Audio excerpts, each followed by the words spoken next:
Ya, entonces la vez pasada nos quedamos en el capítulo 12 de Mateo. Como es larguito, tenemos que hacerlo en dos partes. Esta va a ser la segunda parte de Mateo 12 y vamos a iniciar este día con oración.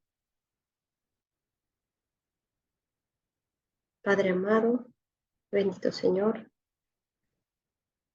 te damos gracias en este día porque podemos juntarnos, Señor, porque podemos estar en tu palabra, aunque sea un momento de nuestro día, hacer una pausa y poder ver tu grandeza, papito lindo. Gracias por todas las enseñanzas que nos das. No sabes cuánto necesitamos nosotros eh, lo que tú, lo que tú nos dices, lo que tú nos hablas, Señor. Pon calma en nuestros corazones.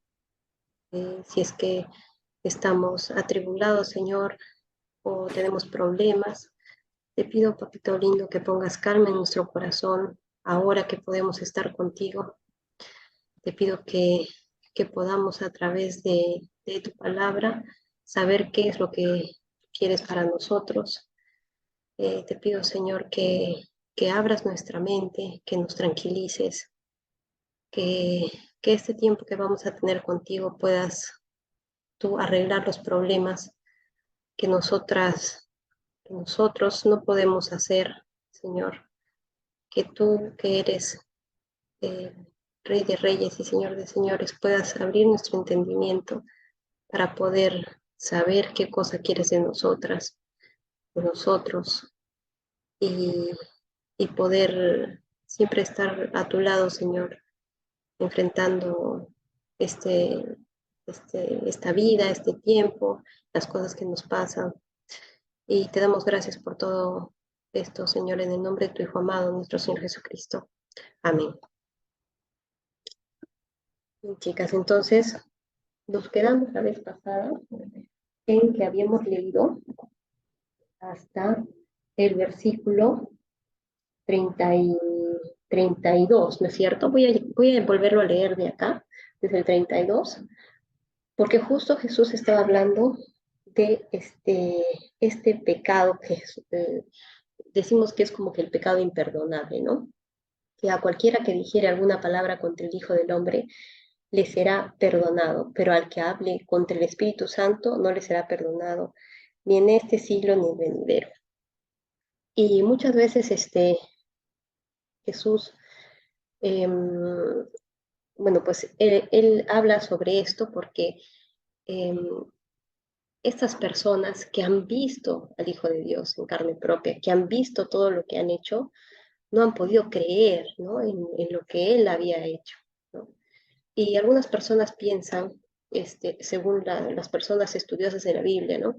Que este pecado de repente en nuestro tiempo es poco probable que se dé porque no ha sido algo tan evidente como en ese tiempo, ¿no? Pero sí es cierto también que a veces nosotros podemos estar yendo, ¿no? A alguna iglesia, a algún sitio, pretendiendo que de repente es eso lo que nosotros vamos a, como hablamos antes del legalismo, ¿no? Queriendo obtener las bendiciones y de repente la salvación a través de eso, ¿no? De poder ir a la iglesia y congregarnos y estar ahí y no ver realmente el corazón de lo que hizo Jesús por nosotros, que fue morir, ¿no? Y nosotros tener fe en eso y ver lo que el Espíritu Santo hace en las personas con las que nos congregamos. Entonces, muchas veces hay gente que puede estar ahí en la iglesia congregándose y todo, y, y realmente no ser salvo, ¿no? Y eso es algo aterrador, pienso, porque es un engaño tan grande, ¿no? Que tú pienses que haciendo eso puedes obtener la salvación y de pronto cuando mueras, eh, Jesús simplemente va a decir, yo no te conocí, ¿no? Entonces es algo aterrador pensar que eso puede pasar y es probable que eso pudiera ocurrir, ¿no? Que nosotros podamos ir, congregarnos, ver lo que hace el Espíritu Santo en las personas, ver cómo cambian las personas. No quiero decir que de repente todos los cristianos luchamos con esto día a día, ¿no? Pero una cosa es que tú realmente tengas al Espíritu Santo y otra cosa es que pareciera que lo tengas, ¿no? Entonces, hay una diferencia ahí sobre todo en nuestro corazón, ¿no? Porque de repente hay una persona que sí va todos los domingos y hace sus cosas y todo, pero si realmente no es por las razones correctas, este, puedes estar tomando una actitud como la de los fariseos en este tiempo, ¿no? Y a pesar de que ves y vas a la iglesia, incluso haces cosas para la iglesia, realmente no crees que que Jesús es Dios y que vino y te salvó, ¿no? Entonces es algo aterrador porque prácticamente estás negando, ¿no? El Espíritu Santo. Y bueno, y dice, y por eso dice acá, pero al que hable contra el Espíritu Santo no le será perdonado ni en este siglo ni en el venidero. Y acá te dice cómo vas a reconocer esto, ¿no? O haced el árbol bueno y su fruto bueno, o haced el árbol malo y su fruto malo, porque por el fruto se conoce al árbol. Y Jesús les dice a ellos, generación de víboras, ¿cómo podéis hablar lo bueno siendo malos? Porque de la abundancia del corazón habla la boca. El hombre bueno del buen tesoro del corazón saca buenas cosas, y el hombre malo del mal tesoro saca malas cosas, ¿no? Entonces es prácticamente una sucesión de cosas, ¿no? Uno recibe a Cristo en su corazón y según lo que tú tienes en tu corazón, habla tu boca. Entonces, si nosotros a veces eh, eh, vas a poder conocer a alguien por cómo habla, es la verdad, ¿no? Hasta ahora, hasta en la parte secular, ¿no? En el día a día, en los no cristianos, podemos saber cómo son las personas solamente por lo que hablan, por lo que dicen, ¿no? Por lo que a veces dejan entrever en su conversación, ¿no? Entonces tratemos de no caer en esto, ¿no? En las palabras banales, en los chismes, ¿no? En la palabra ociosa, como dice Emilio más abajo, en el versículo 36. Mas yo os digo que de toda palabra ociosa que hablen los hombres, de ella darán cuenta en el día del juicio. Porque por tus palabras serás justificado, y por tus palabras serás condenado, dice, ¿no es cierto? Entonces hay que cuidarnos de las burlas, de los chismes, de la palabra que no edifica, ¿ya? Y por otro lado, esto, ¿no? Porque por tus palabras serás justificado. También cuando nosotros recibimos a Cristo, decimos, ¿no? Que si confesares con tu boca que Jesús es el Señor y creyeres en tu corazón que Dios le levantó de los muertos, serás salvo. Y también es eso, ¿no? Porque con el corazón, ¿no? Se cree para justicia, pero con la boca se confiesa para salvación, ¿no? Eso en Romanos lo vimos la vez pasada. Entonces, eso, ¿no? Y es por eso que él da todo esto, les está diciendo eso a los fariseos, por estas cosas que él estaba haciendo en el Sabbat, que no eran cosas, que no eran milagros al azar, como decíamos antes, ¿no? Y que estos judíos, fariseos, estaban pensando que él era del demonio, imagínense, ¿no? Entonces, lo siguiente es, entonces respondieron algunos de los escribas y de los fariseos diciendo, miren qué, o sea, qué hipócritas, ¿no? De verdad, porque le dicen maestro, maestro le llaman, encima que están hablando detrás de él que este es un hechicero, ¿no? Porque él escucha sus pensamientos, ¿no? Y como vimos más arriba, están diciendo, este saca fuera a los demonios por Belcebú, que es un demonio superior, ¿no? Pero para hablarle le dicen, maestro, ¿no? Deseamos ver de ti señal. O sea, yo me imagino la indignación de Jesús en ese momento, después de que les esté escuchando en sus pensamientos decirle que es de Belcebú, y después de que él les ha dicho esto, él no pueden decir que se han equivocado, ¿no? O sea, siguen con la pantomima de maestro, de solemnidad, ¿no? Porque si dicen algo delante de las otras personas, obviamente las otras personas se dan cuenta que Jesús está haciendo milagros, que les ayuda, que es diferente a estos judíos que los están prácticamente martirizando con cada cosa que hacen en el Sabbat, porque la religión es así, ¿no?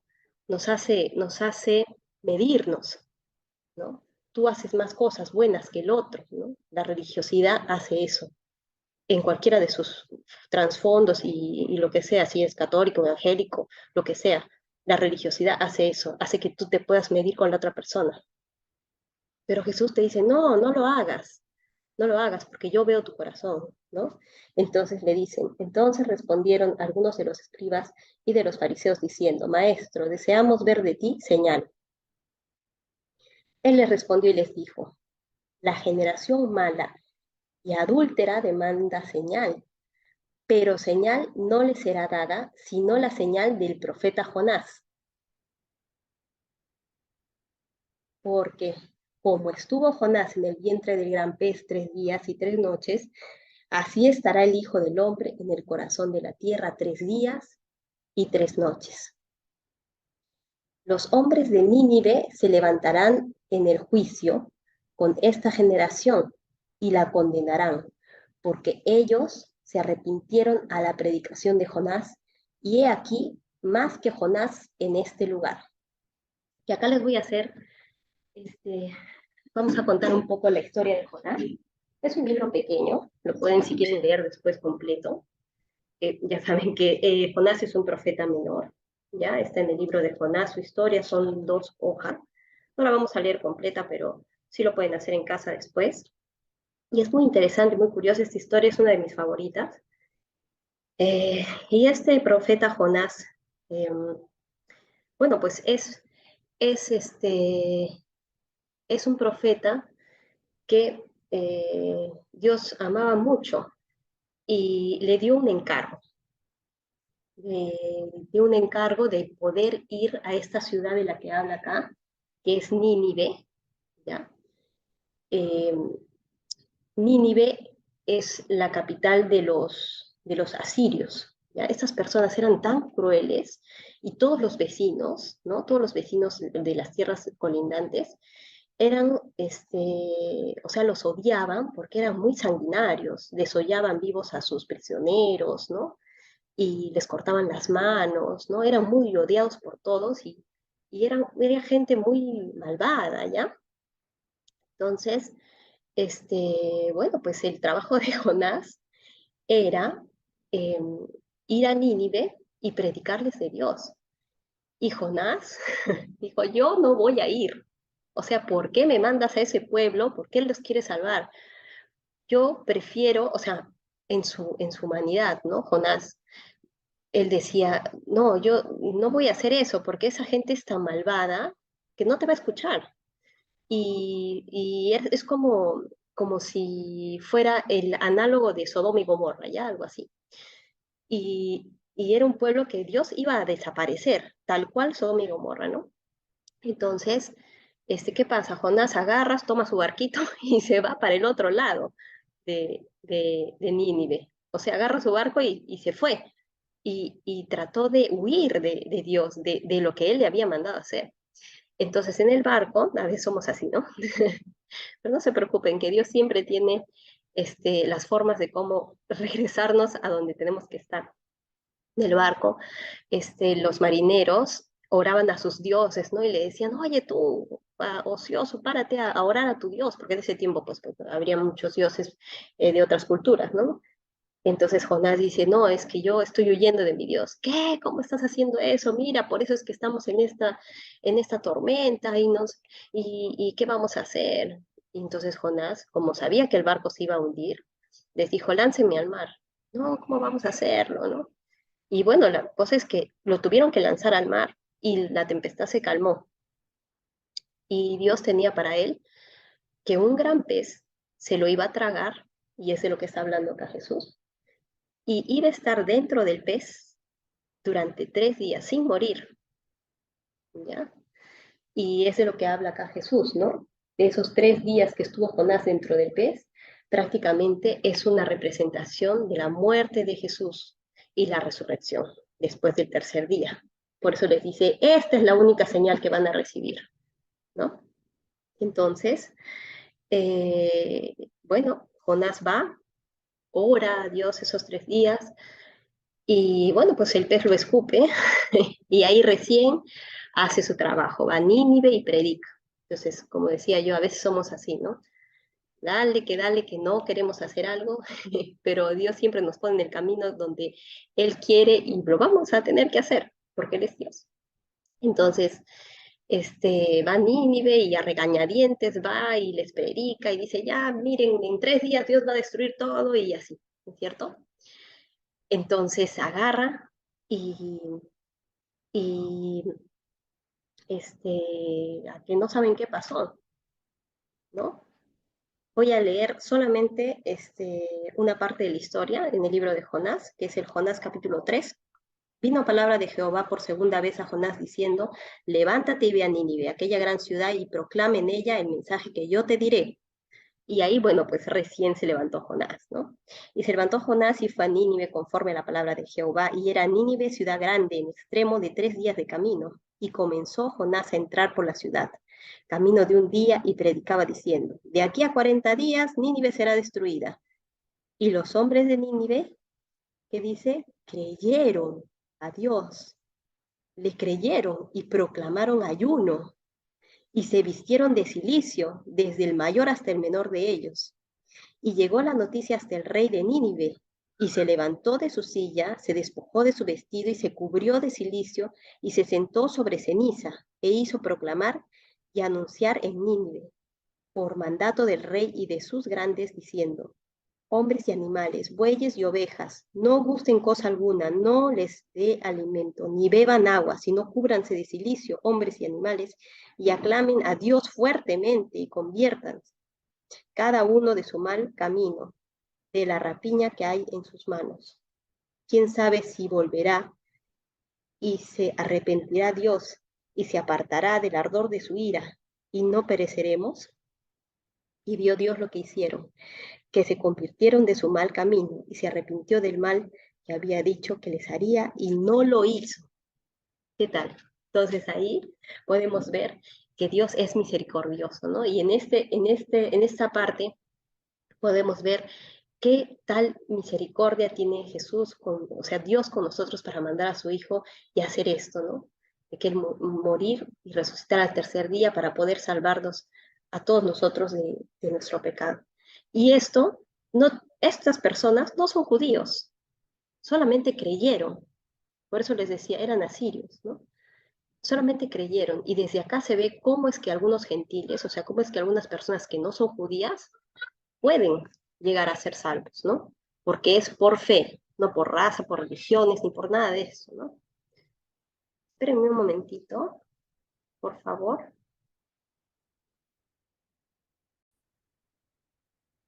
Ya, entonces hablábamos de este ejemplo de Jonás, ¿no?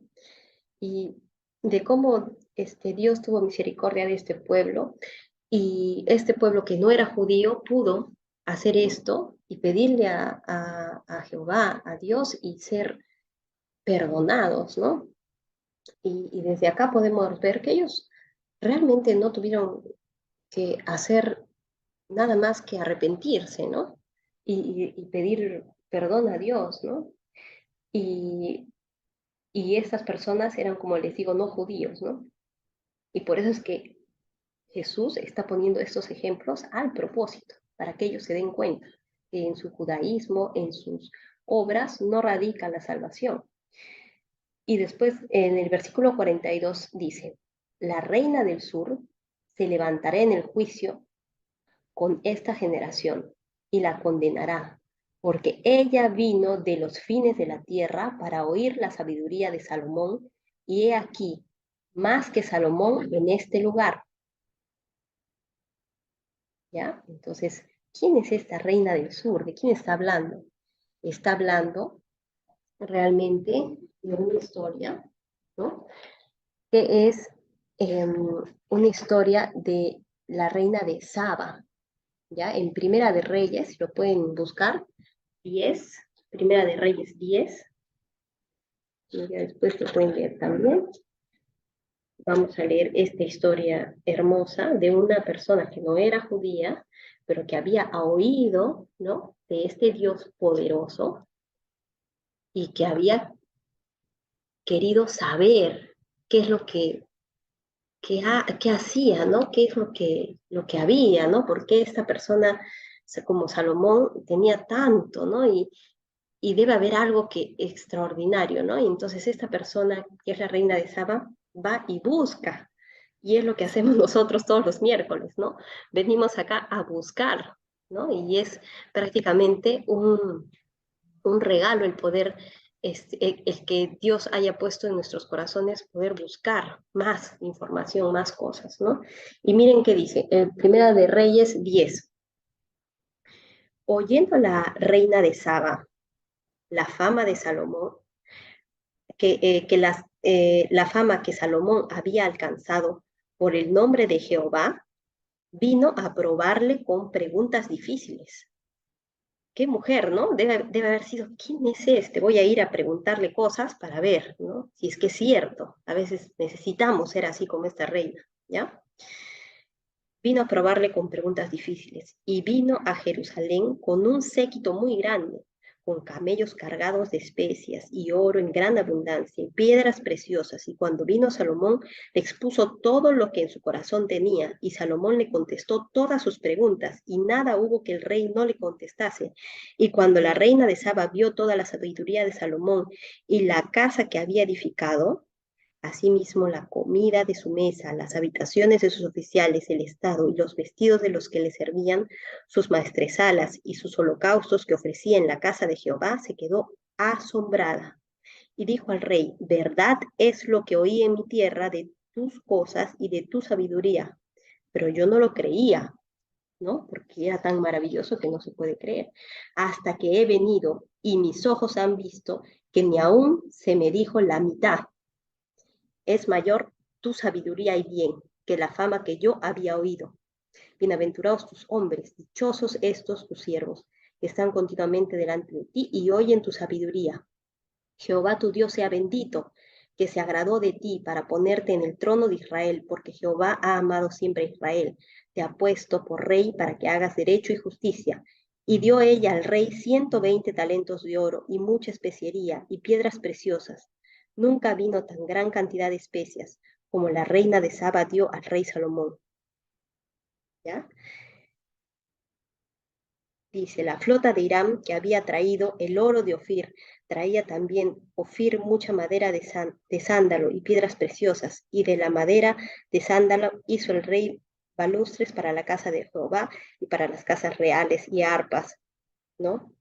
Y bueno, y todas estas, miren todo lo que le ha dicho esta persona, que es la reina de Saba, que también es una gentil. ¿Y qué dice acá Jesús de ella? Dice, la reina del sur se levantará en el juicio con esta generación y la condenará. O sea, ella ha creído, más que ustedes, que son judíos israelitas, ella, que es la reina de repente, no sé, del sur, ¿no? De otro sitio que no tiene nada que ver con su judaísmo, y ella los va a condenar. O sea, decir eso era algo muy, muy fuerte para los judíos, ¿no?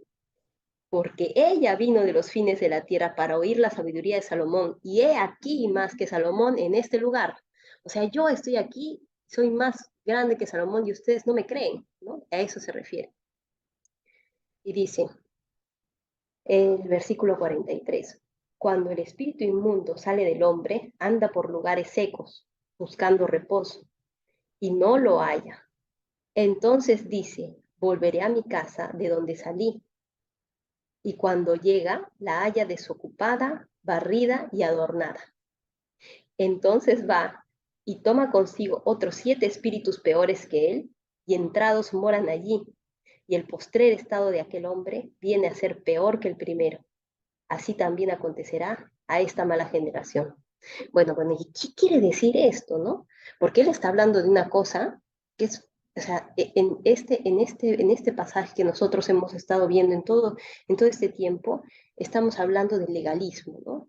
De estas cosas que tienen que cumplir, los judíos para poder llegar al cielo, en las cosas que se miden, en su religiosidad. Y lo que les comentaba al principio, ¿no?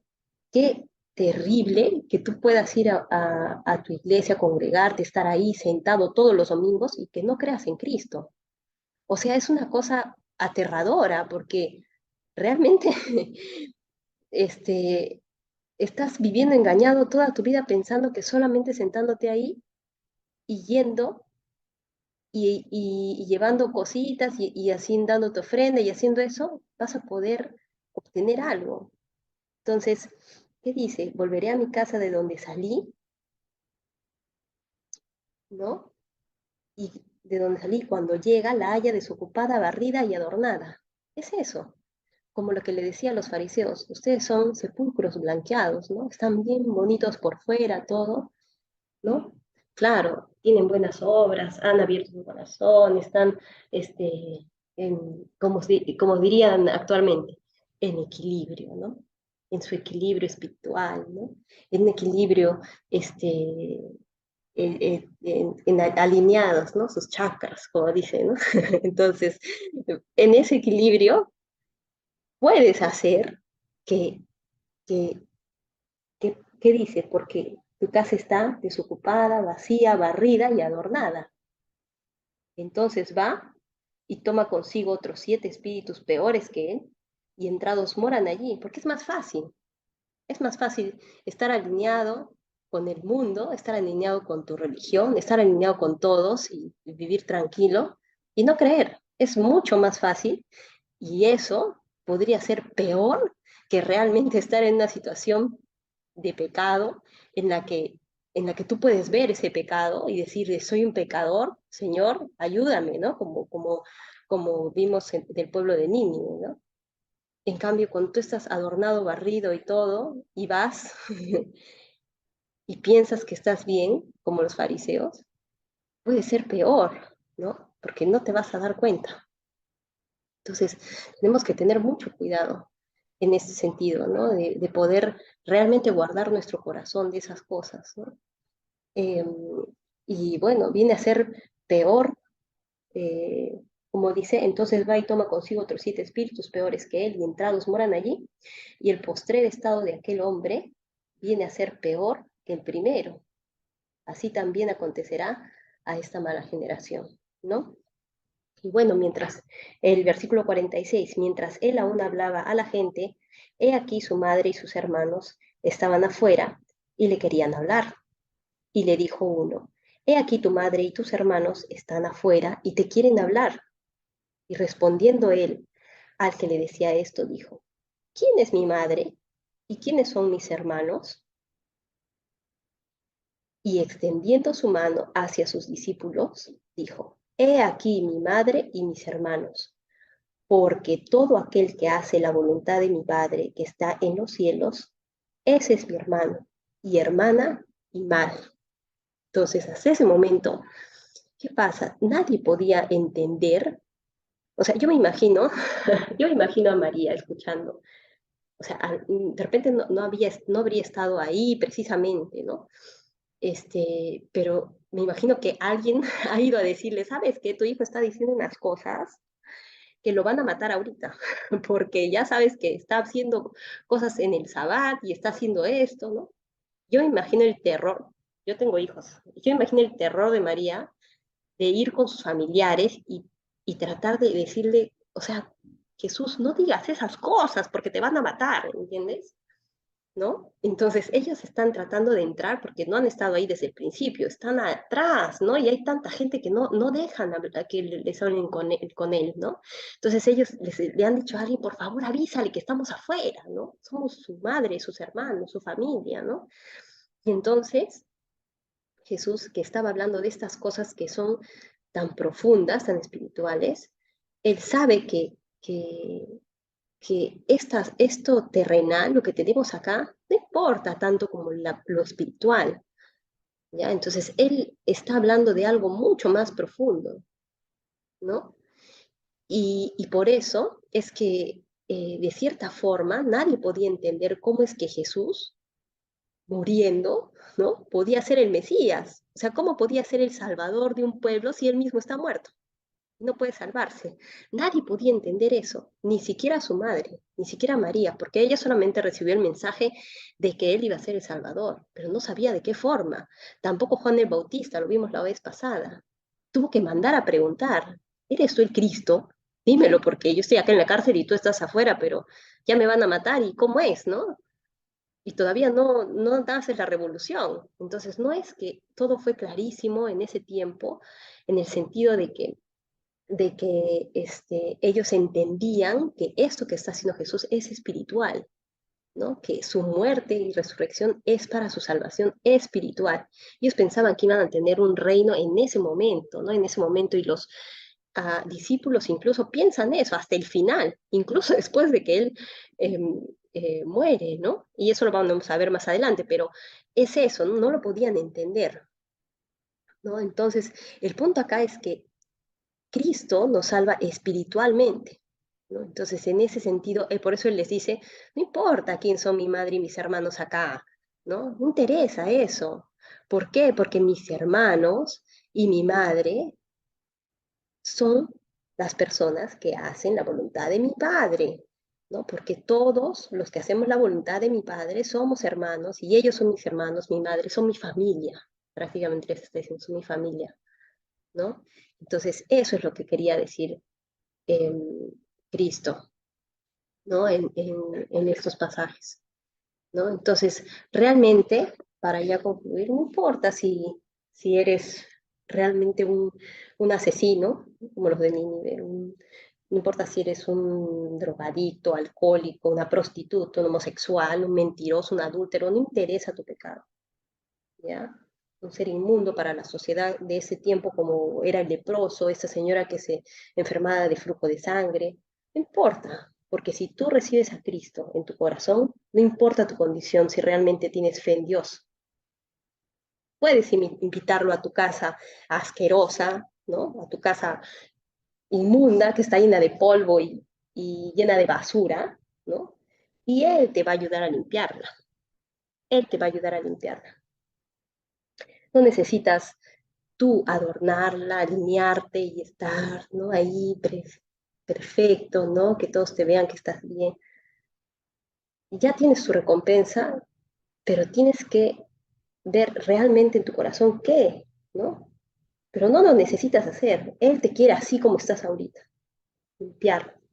Nada en tu religiosidad, ni ningún adorno que te pongas con tus obras buenas, ¿no? Te va a salvar. Porque Él murió por ti, por mí, y somos nosotros su madre y sus hermanos ahora. Y por eso es que hacemos la voluntad del Padre que tenemos en común, ¿no? Y así podemos reconocernos entre nosotros, entre los verdaderos cristianos, y llamarnos hermanos, hermana en Cristo. Entonces vamos a terminar en oración. Hasta ahí el capítulo 12. Después el capítulo 13, este, vamos a verlo la próxima semana. Voy a orar.